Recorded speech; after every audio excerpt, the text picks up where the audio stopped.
Yeah, thank y'all for coming. Hope y'all have had a nice day, nice week, nice month since we last met. And I see you've had a big accident. Mm-hmm. Mm-hmm. Well, well, well. We're glad you're doing well and all that. You know. Yeah, yeah. You're getting the jump on it. Yeah. Our guest today is Joseph Hayes from Bowling Green. You are from Bowling Green, aren't you? Smith's Grove. Smith's Grove. And he's going to be talking about In Search of a Family Heirloom. Let's give him a big hand.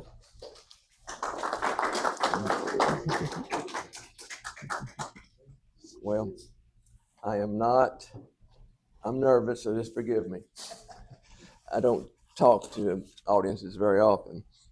And so I want to start. This talk is about looking for a family heirloom, and I'm sure all of you have done similar things to what I've done, and it's probably more interesting than this, but it has a lot of connections with this county, and I thought it'd be interesting if y'all don't know about it. And of course, I'd like to start with George Blakey, and I bet everybody knows this book, Ben Whom I Remember. I helped charter a group in Bowling Green, Southern Kentucky Geological Society. And we started, I think, in 1978, about that time. And in about this search for this heirloom starts about 1984 and goes until 2017. So over 30 years looking for this item. So one day at the genealogy meeting, this got published. In fact, somebody had given me a lot of George Blakey's articles cut out of the newspaper and pasted into a scrapbook.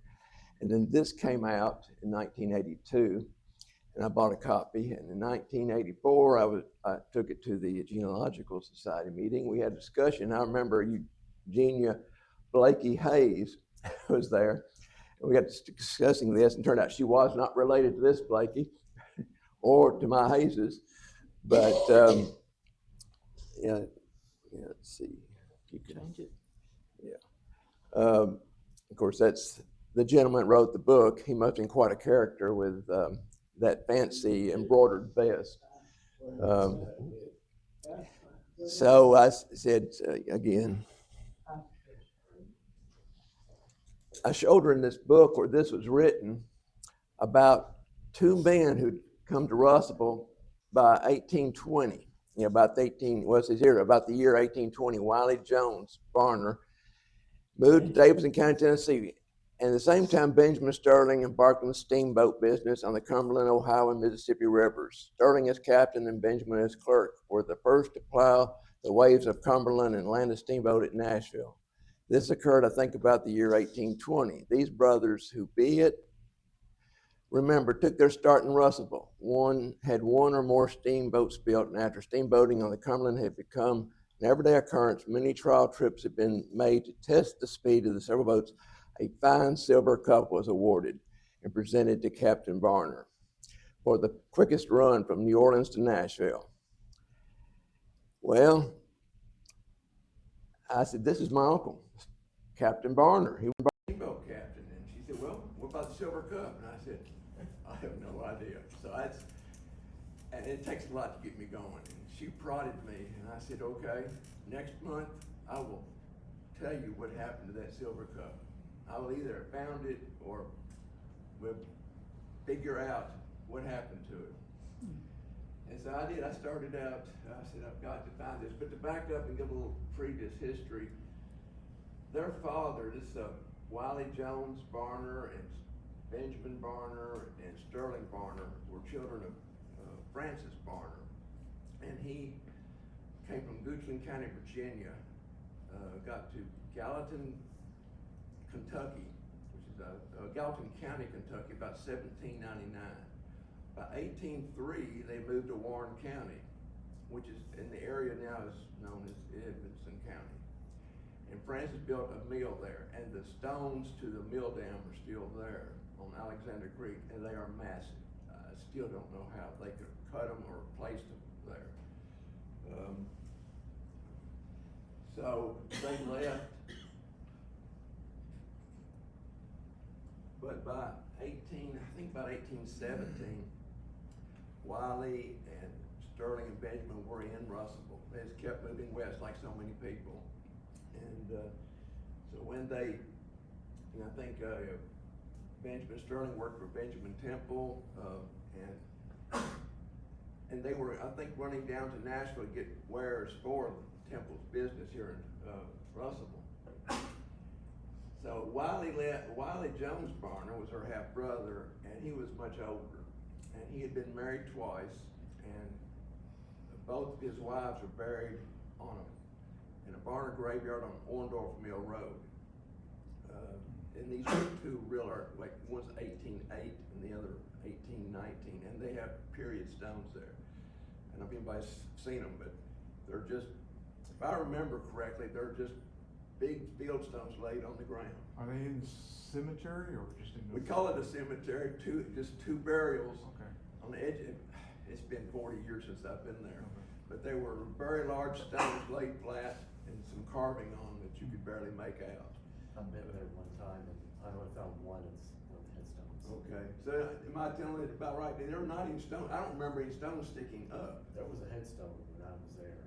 Okay. When I was a kid, I remember going there in the 80s and finding just one headstone. That's all I About the time I was there, and so these are very early, and a lot of times when you see cemeteries, I've looked at the earliest tombstones, but a lot of tombstones weren't put up to 20, 30 years later, so, but these I think were period stone.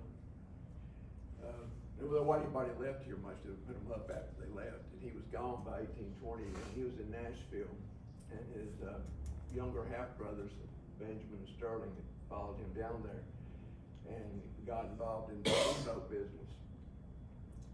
So,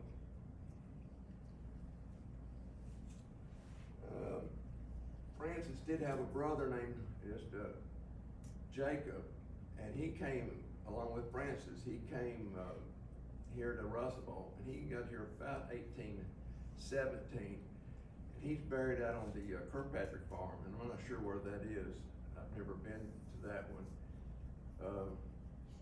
And his son John's buried at Little John Cemetery, which I think is like Russellville's old city cemetery. But then the rest of the family's all buried out at the, what do they call it, the Dale View subdivision. Yeah. And I went over there back in the 80s, well actually it was the late 70s, and there were just kids playing with the stones, making playhouses, and had them stacked up, and there was some concern they might hurt themselves, so I think it was one of the Zick, the last name is Zick, the Boy Scout project, fixed it all up, and the city took over maintaining it. I don't know if they're still doing that, but I haven't been out there. It was in their backyard. Yeah, it was in their backyard. Okay. So, next. So, yeah, first thing I get down, of course, you gotta remember too, I did this research. For those of you that remember doing research before the internet, it was a tedious, time-consuming process.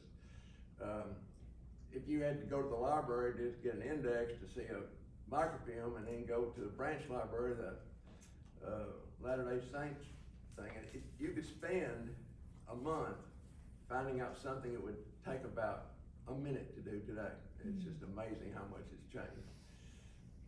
So, yeah, I don't, I'm glad the internet. But I found this in the paper, and this is one of the steamboats that he was master of. S.M. Barner, master, will sail from the mouth of the Cumberland with the first rise of water. And those first steamboats had, they weren't quite as flat on the bottom, and they had a harder time getting up and down and plus they had to dredge the river so they could get further, get up all the way up to Nashville, and that's what this is talking about. And I think this was taken at Smith line that came out in the Nashville clearing in 1819. So yeah, he was a riverboat captain, and Captain Sterling Barnard will continue as agent in New Orleans during the next business season. So I got quite a few of these going through the newspapers. Okay. And so trying to figure out what happened to the family along the way. Captain Barnard died in 1862 in Smithland, Kentucky. He had retired about 1841 and married, retired. They say that the steamboat captains didn't do that very long, maybe 10, 20 years, because it was too exhausting of a job. So he had basically retired by 1841. And at Smithland, where he became a commission merchant, and he died 1862. His only surviving daughter got married, didn't go well. I think about 1868, her husband left, and so the widow and her daughter went to Nashville in 69, where the daughter had a child named Patty Barnard Taylor, and then Patty died soon after the child was born, leaving Sterling's widow, Sarah Jane Barnard, and a grandson to raise. So she was, Sarah Jane, his widow, was a West, and from Robertson County, Tennessee, and she had a sister named Elizabeth West who married John Safran's, lived out on the Hopkinsville Road. So right here in the Gordonsville district on the Hopkinsville Road, Mrs. Safran. And I think that's pretty close to where Rural Choice was. I think Rural Choice on the other side of the road. The house is still standing. I don't know if it's still standing now, but it was standing at one time. A 2-story white frame house. And so she went to live with her sister, Mrs. Safran, and her family. And that's when she met George Blakey. Okay. Well, I stuck that in there because I had that book in my collection, but that's a book plate from old George Blakey's Rural Choice. You can see the Rural Choice here. Yeah, that house is gone now. The house, yeah, I know, everything at Rural Choice, I guess, is pretty much gone. But the house is standing there now. They reclaimed materials. Oh, from the old. Yeah. And remember, not far from there, right across the road from Miss Safran's, is the Hardy Burger Cemetery. And it used to be an old stone house there. In fact, it was falling, when I was out there, it was falling down. I think the stone fence from Rural Choice is still standing. Okay. We did a grave marking for George Blakey.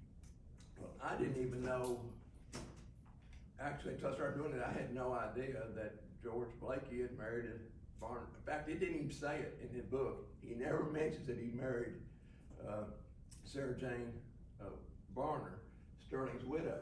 And I didn't even realize it until I started doing this research. In fact, he left after he married her about 1870, I think it's 72 or 3. He went to Bowling Green. And this is Pioneer Cemetery in Bowling Green. And there's George Douglas Blakey's residence. Not there now. It's all gone. So this was done 1877 Beers map of Bowling Green. Okay.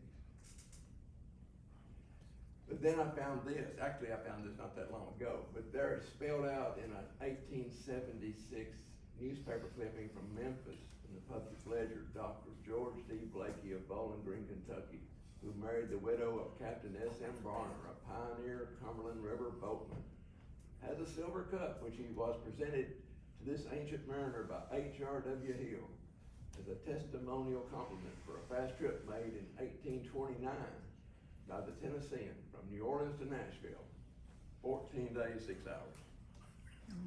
We'll learn later that they outdid this every year.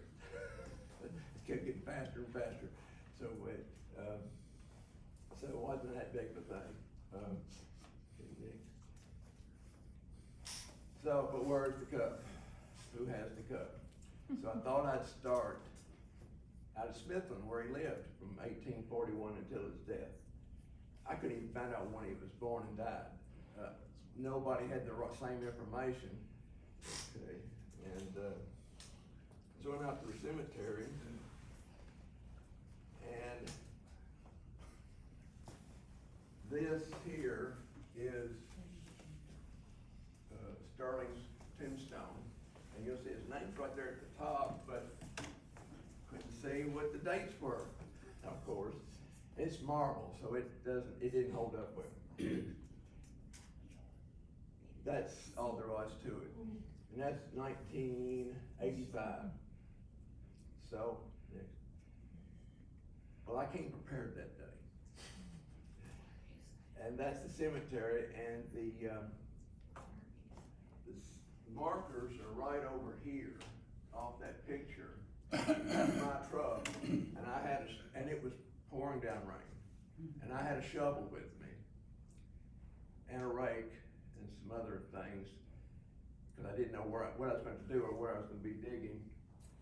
And I thought, I'm going to dig down in front of that tombstone.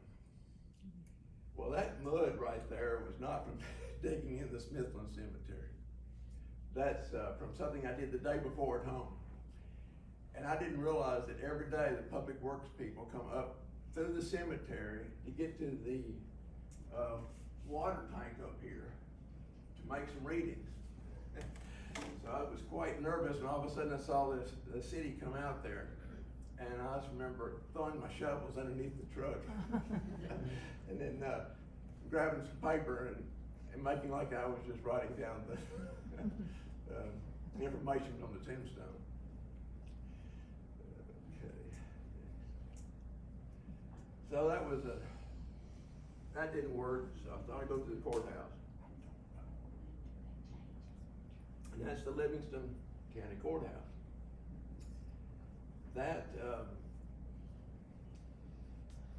So when I went in there, it was getting late by the time I got there.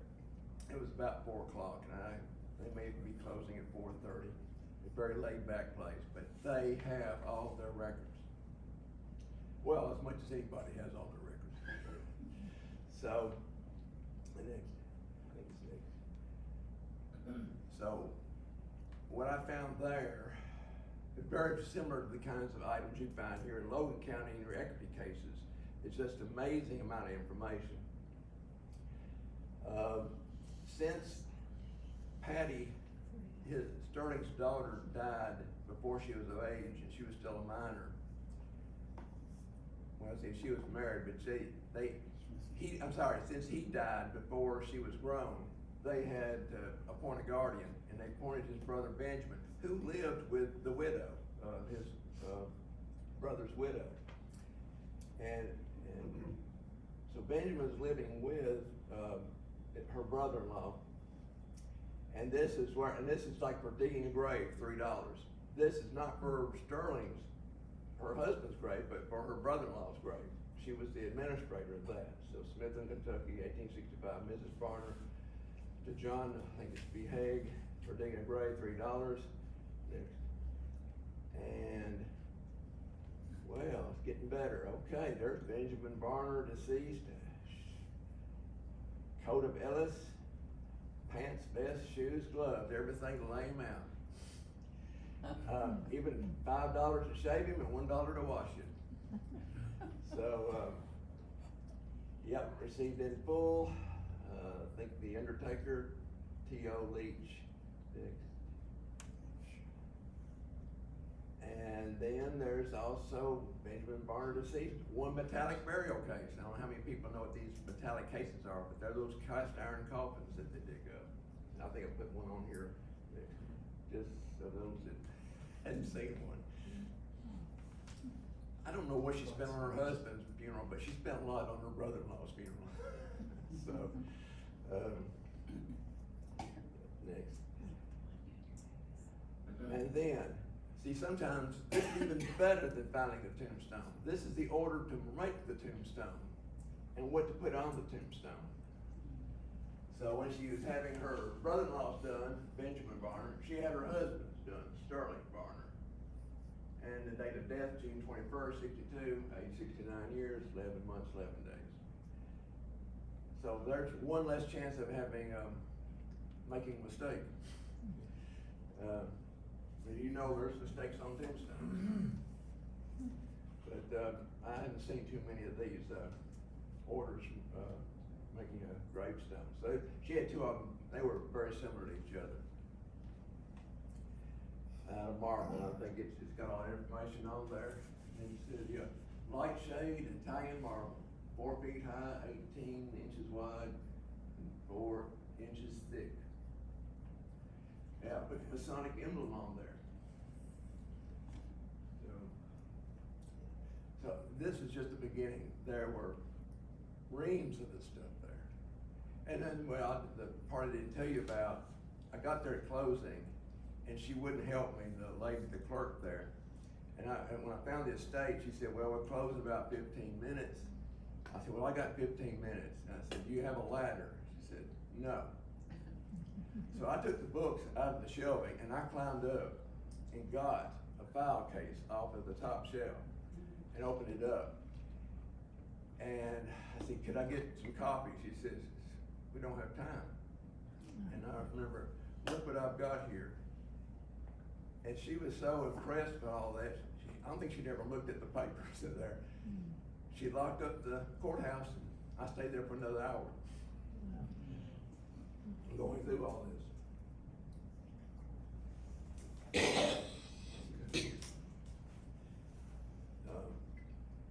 And here's, and of course, I mean, the papers continue on. This is just what she spent on her daughter. Yeah, Mrs. says J.S. Mrs. Sarah Jane Barner, guardian, an account with C. Page. This is everything she got at C. Page's store. And it's her clothing, school books, and sheet music. And expenses to the cemetery and funeral. So she kept good track of everything. Okay, next. And there's, also went by the house where he lived. And this section right here is an old log house. Which I think dates to about 1785. And believe me, there was nothing there in 1785. And then this section was added in 1840 with Sterling Barner, and his family moved in, and then this section over here was added sometime after they left in the 1870s. Where's that located at? Okay, it's located in Smithland. In fact, let's see the next picture, it might be. So, I think this is Smithland, this is the Cumberland River with the Ohio, and it's right on where the Cumberland and Ohio rivers come together. And it's that lot right there, 108. No, I take it back, it's 38 on Charlotte Street. Yeah, the Gower House is right here, somebody's written it in, that's a hotel right there, the Gower House. And then on 38 behind it was, his house. And this is empty, 37 was the empty lot. Now, I've been in, 38 had that log cabin. William Crone built that cabin. Crone of Locust Grove. He and his men, they were on a surveying expedition. I've been told sometimes hunting, sometimes surveying, but they were surveying. You know, William Crone came to Kentucky as a surveyor, made his money in buying this. Well, most of the surveyors just bought up land, because they knew where the best was. And that was supposed to be a cabin he established there to go out in that area while he was surveying. So everybody in the town says there's a tunnel underneath the house. It goes out to the riverbank, and that's part of the Underground Railroad. Well, I don't think so. And they couldn't prove it by me. And when I went under the house, the log part, and the lady that owned it was very nice. She tried to get me to buy the house. And she said, she let me do anything I wanted to at the house. There was no underground tunnel. Oh, wait, they filled it in. I thought that was a little bit much, a little too contrived. I don't think they filled it in. So, yeah, let's see what the next one is. See, that's the section that's where Barnard added onto the house. And let's see, what's the next picture? Oh, there is a door knocker with his name on it, S.M. Barner. We got a lot of paint over the top of it. So I was impressed, yeah, so I was at the right house, obviously. Next. Okay, so, it was getting late, they actually had gone by the house before I went by the courthouse. And after I left the courthouse, I thought, well, let me go to the pharmacy. Pharmacists in small towns know everybody and everything. So I went over to, see Jim Woodard at the Smithland Drugs. He changed it. And that's the way it looks today. And, got to talking to him, and he said, well, my in-laws were the county court clerk. Let me give him a call. That evening, I had dinner with the ex-county court clerk, who happened to have correspondence there at her house, who pulled out a letter from the only direct descendant of Sterling Barner. And she said, I've never answered this letter. You can have it and answer it if you like. And he was like 10 years old. And see, at that point, I didn't even know there was a descendant. I was always told there were no more descendants. So, of course, today I could have found that out in about an hour on the computer. But let's see what the next one is. So it didn't take me long. I made a phone call, found out the phone number. They were the descendant was living in. I didn't wait for her to send her a letter and get an answer back. I got the phone number. She was in Virginia Beach, Virginia. Gave her a call. She waited home, and her husband said, well, she'll call you back. Well, I know how it goes. So I said, no. Does she have any family heirlooms? Oh, she has plenty of heirlooms. Well, does she have a silver cup? Oh, well, yes, she has several silver cups.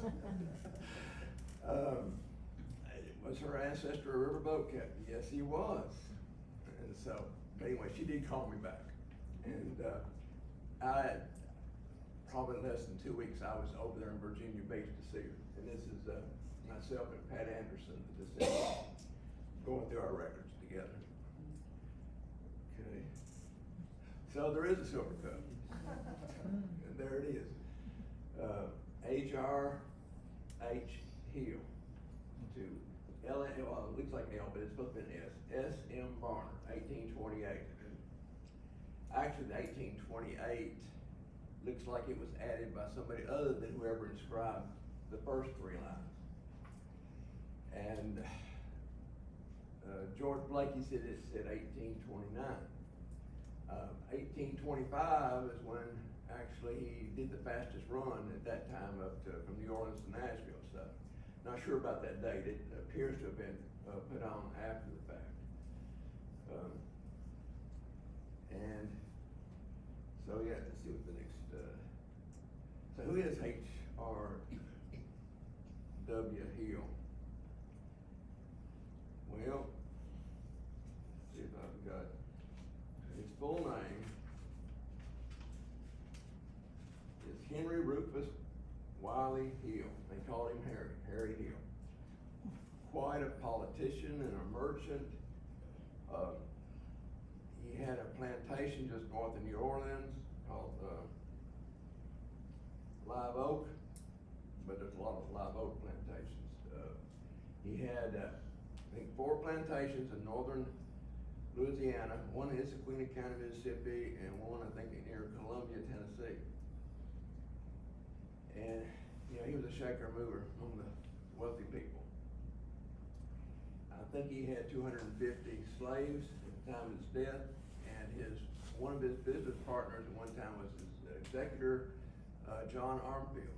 You all know who John Armfield is, but he and Isaac Franklin, were probably the largest slave traders in the South, and there's been a lot published about them lately. This guy lived in Smithland? No, this guy just lived in between Nashville and New Orleans. Oh. Yeah, but he obviously, he used Sterling Barner to transport produce and things back and forth for him. And he's the one that gave Sterling that cup. I really don't believe it's for the fastest run. I believe he was entrusted with something very important, maybe money, maybe something else. And this is just a token of his esteem to Captain Varner for taking care of him. So yeah, and his middle name, it's spelled like Willie, it's pronounced like Wiley, and it turns out he's named for Wiley Jones, a politician in North Carolina, the same person that Sterling's older brother, Wiley Jones Varner, was named for. Or they call him Harry Hill. That's the next. And this is a thing out of the newspaper at New Orleans Commission House that he owned, and N and J. Dick of New Orleans and H.R.W. Hill of Nashville. In fact, he named one of his sons J. Dick Hill after his business partner. So he had and there's even a steamboat named for him after he was dead. I think he died in 1855.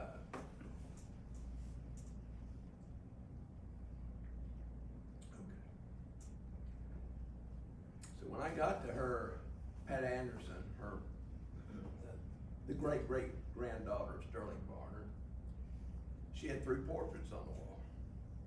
She said, well, I just have 3 of 7 that were in the family. And this is Sterling Varner. Done about 1840, I would say.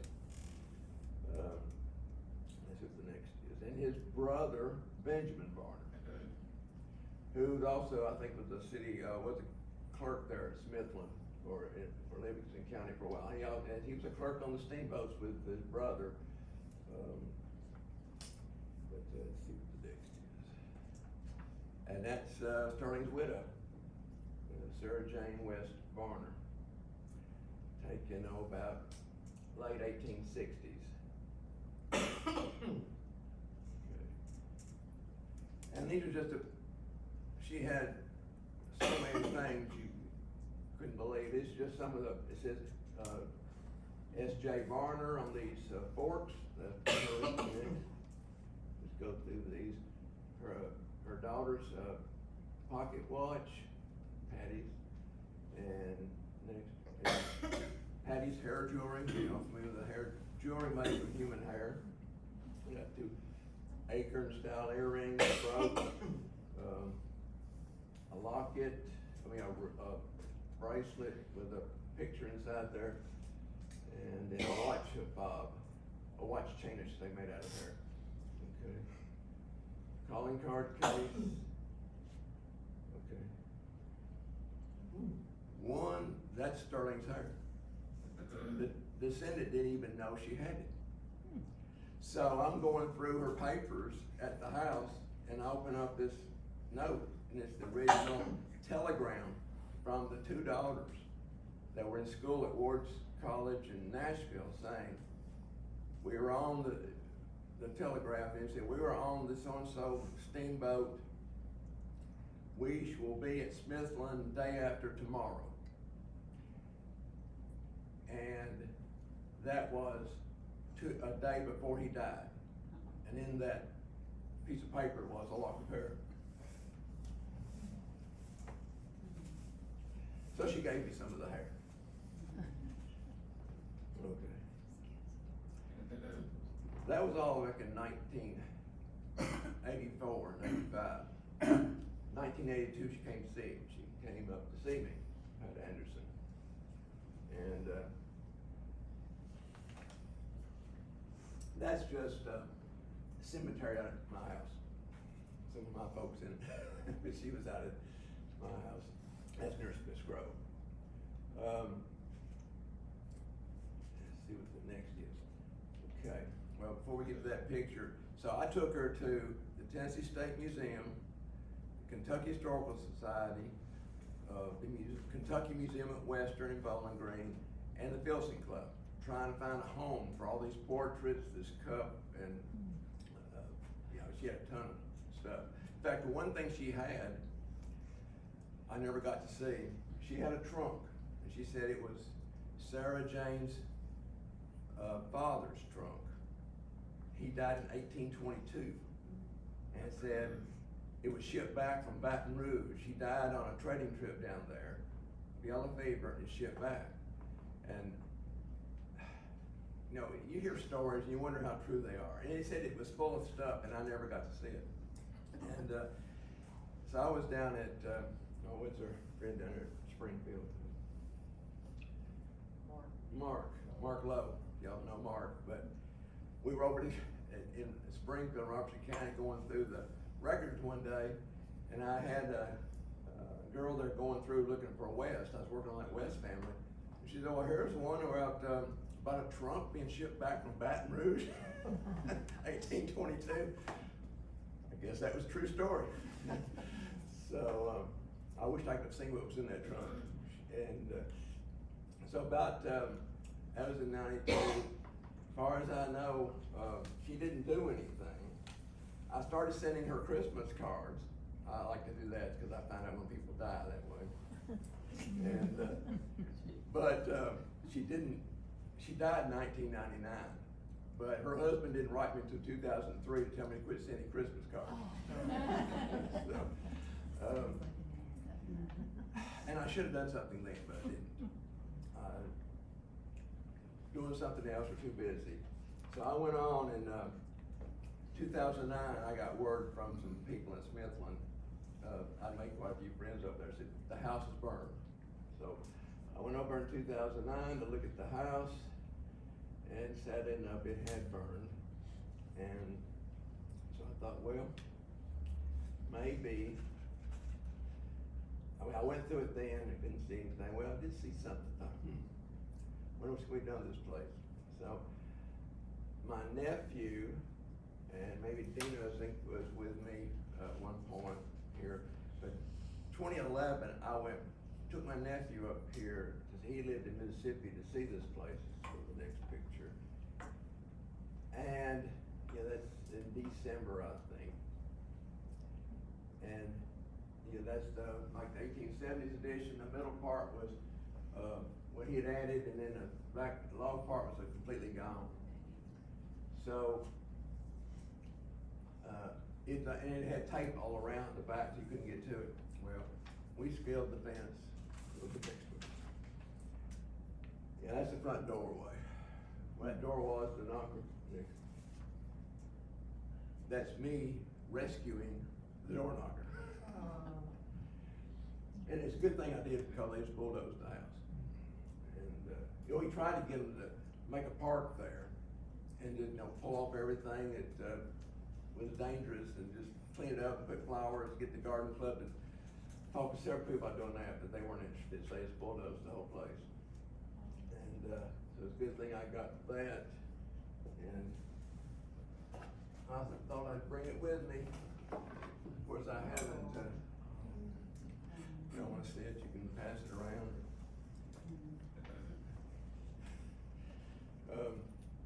That's one thing about it. It's really neat to research your relatives that were artisans or craftsmen, because it left things behind. And 90% of everybody were farmers back then. And farmers don't tend to leave things behind, that you can dig up.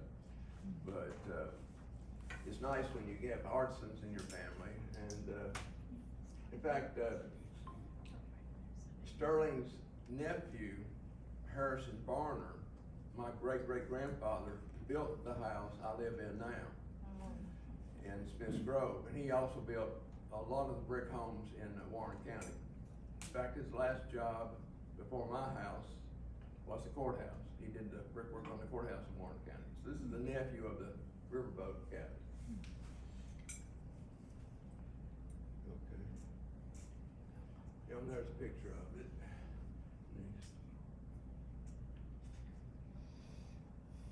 Okay, they can get a good look at that. So, 2011. I need to find out what happened to this cup, because they're dead, and the owner is, and both husband and wife are dead. So I go to the cemetery, and that's all that's left of this stone. So I know at that time, Dina here was with me. I said, well, we'll put up a picture of it the way it used to look. Okay. we'll put that picture up on Find the Grave next. So, how many of you use Find the Grave? I think most people do. Well, it didn't take long, maybe a week or two, and somebody contacted me through Find the Grave and said, "Where'd you get the picture of that stone?" I said, "Well, I made it 30 years ago, or more." And she was a professional genealogist, Brenda Jerome. And she says, "Well, I'm very much interested in this family." So that started a collaboration. And we got to work on it, and then it's been 2011, probably, then in 2012, let's see what's next. She called me one night and said, "I found it up, it's on eBay. It's already sold the night before." And the seller, Kook in chief, was her son. And I'm not sure how I got his number, but I got his number and called him and asked him if he'd give me the name of the person that bought it. And he did. And I called it, and that was a silver collector from Arkansas. And this cup has been made in New Orleans, and Rash was a silversmith, and he's a very desirable silversmith to have articles from. And it was sold for $460, and I think I offered him 3 times his money. And he said no. He said, "But if you get me an item by that same silversmith, I might trade." So I had to go out and look for an item from that silversmith, and I did get one. I got another cup that was shaped like a barrel. I thought, he'll like that better. But I'd given him all of the information on this captain. Plus, when I talked to the son, Craig was his name, Craig Taylor, he said, his name's Craig Anderson, he said, "Well, I've already had 3 or 4 yard sales, and I sold the paintings." He says, and I said, did you sell the painting of the young boy seated on a horsehair sofa, looking out the window at the Cumberland River with a plantation and barrels of tobacco being rolled down to the wharf to be put on a steamship? That was on this painting. I got $100 for that. So I'm still looking for that. I should have brought a picture of it. I have a picture of it. So anyway, there's nothing I can do at this point. It's about 2012, and I decided. So then things are so serendipitous, you never know what's going to happen. A friend called and said, "Case Auctions is having an auction of a lot of the daguerreotypes of Andrew Jackson. Would you bid on it for me?" I said, "Sure." And I'd never been out to Case Auctions, so I went out to Case Auctions and where's next? And Case Antiques and Auctions, probably there in Knoxville, Tennessee. And there it was, a Ratch Cup, New Orleans, steamboat history. So here it is. This is what, 2015. Well, there's nothing to stop me now. Okay, so anyway, here's the cup.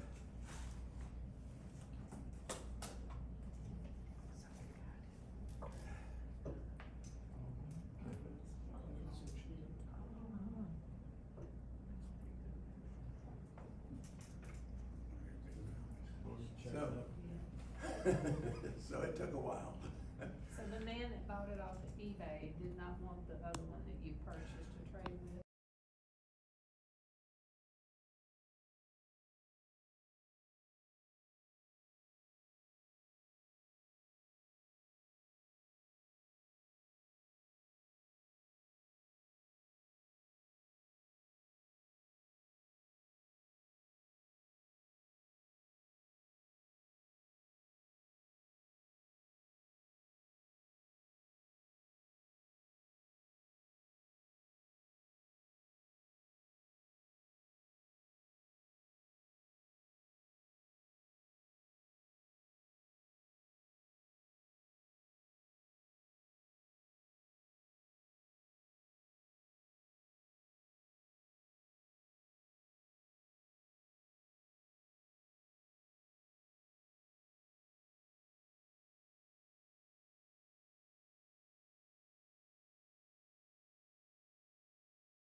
This is just, well, it belonged to George Blakey, the Oh, okay, elder. that's the book you. From Rural Choice, the one I had a picture Rural of. Choice. It's not that big of a book.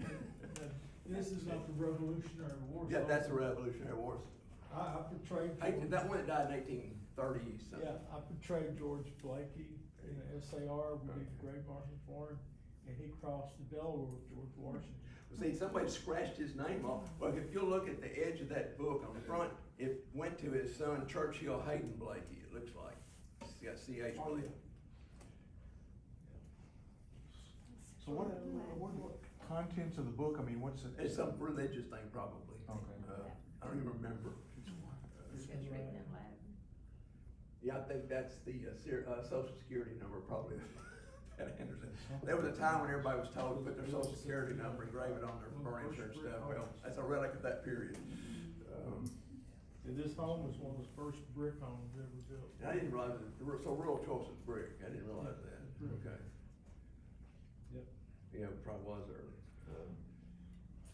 And the bricks under that driveway, that present driveway now.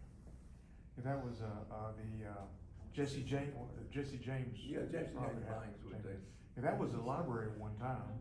Yeah, all these books were there, and somebody said that, I found the Bible there. I bought several things that came out of that place. I wasn't at the time for the sale, but all the it showed up at all the antique shops, and I remember buying several from the governor of Illinois. He became the governor of Illinois. I'm trying to think of his name now. Be able to, but he was related to people here in Russell. Ninian. Yeah, he had a bunch of, his name was in a bunch of those books. I think I got a few of those too. You know, that was the hair I framed, and you know, that's not an ivory miniature. It's just a snap. It's just a picture made with a camera stuck into a frame. Looks good though. But it looks pretty good, doesn't it? Yeah. Now we move. So I don't know, anybody have any questions? That's really all I have for the talk. I'm sure y'all do similar things. You ever used to watch, History Detectives? Yeah, I've watched the History. I think that would've made a good one. Yeah, it's, that was, a lot of dead time in between what happened, but, Yeah. like I said, you just never know what's gonna turn up. Persistence pays off. And it's, I mean, it also just pure luck. Yeah, I mean, it's pure luck. I watch his auctions regularly now. I bet. It's one of those, I watch all the auctions. And after do you have any online dealers here in Russellville that sell things? You're in Bowling Green. Well, See, First Choice in Bowling Green is one I'm so familiar with. They sell a lot of stuff there. a lot of his stuff. Well, no, it's just Well, they're selling, yeah. You wouldn't believe what comes up. Let y'all know, we have more competition out there. Yeah, they had an ivory, well, it wouldn't look like an ivory miniature in a frame of John Loving. Nothing else, it seemed to went with it. It would have been about 1820. And I bought it. It turned out not to be an ivory, and John Loving built a house, well, he lived right as you go on the Russellville Road after you go into Bowling Green. And his son has a brick house that still stands right next to the elementary school. Henry Moss. Oh, that's Mockingbird Hill? Moss Middle School, right before you get to it, the brick. You talking about here in Russellville? No, this is Russellville Road as you're going to Bowling Green. Oh, okay. And I found this, what appeared to be, and I thought it was an ivory miniature. But I remember it's a little bit, it was the size of a photograph of a quarter plate. And so when I got it and took it apart, it turned out to be a copy of a miniature done in Philadelphia of this person, but it's well documented who it was, so you just never know when you're gonna find something. And I'm sure I didn't give more than a few dollars for